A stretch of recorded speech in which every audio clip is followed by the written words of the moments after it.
21वीं सदी में भी वर्षों परंपरा आज भी कायम है। मुंगेली जिले के कई ऐसे गांव हैं जहां आज भी पूजा अर्चना कर गांव के सुख समृद्धि की कामना करते हैं। इसी कड़ी में आज लोरमी के पेंडी तालाब में पुराना परंपरा कायम किया गया है, जहां गांव के पुजारी के माने तो इनका कहना है कि गांव के कोटवार के द्वारा मुनादी कराई जाती है कि कल गांव ठाकुर देव महामाई की पूजा हुम हवन होने हैं, जिसमें दिनचर्या उपयोग के लिए पानी भरना या बाहरी लोगों के आना जाना प्रतिबंध लगाने के ढिंडोरा पिटवा कर लोगों को जागरूक किया जाता है। और रात के सन्नाटा में बस्ती प्रमुख एवं पुजारी के द्वारा गांव के चारों दिशाओं के सरहद में चक्कर लगाकर पूजा अर्चना करते हुए सुबह गांव के गौठान में सभी ग्रामीणों के बीच पूजा अर्चना करते हुए गांव के हर एक जीव जंतु मवेशी के सुख समृद्धि की कामना करने से गांव में किसी प्रकार की कोई महामारी नहीं आने की बात कही।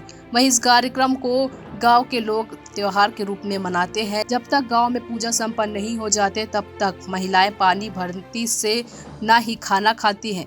इसी ही लोगों के बीच आस्था देखने को मिली। मुंगेली से साजिद खान की रिपोर्ट। हमारे गांव में जो बैगा बैगन था और उसके ही आधार पे हम लोग हमारे पूर्वज के साथ अभी तक के हमारे पिताजी के हमारे पूर्वज किए और आज हम लोग जो हमारे गांव का देवी देवता है, ग्राम का ठाकुर देव है, महामाई वह है और जो हमारे गांव का गौशाला है, जो लक्ष्मी का हम लोग रक्षा करते हैं। और उसके आधार पे हम लोग हर साल सावन के पहले अपने जितने भी ग्राम के जीव जंतु हैं उनके लिए हम लोग सभी जीव जंतु के लिए हम मनोकामना करते हैं कि सभी जीव जंतु हमारे गांव में अच्छी तरह से रहें, खुशहाल रहें, सुरक्षित रहें। इनके लिए हम लोग होम धूप हवन जपन करके यहाँ पूजा पाठ करते हैं। इसीलिए हम लोग सालाना गांव बनाने का कार्य हमेशा पूजा पाठ करके मनाते हैं। तो हमारे गांव में जो हर साल मनाते हैं इसको हम पंचायत के आधार पे सार्वजनिक रूप से पंचायत के खर्चे पे हम लोग सभी ग्रामवासी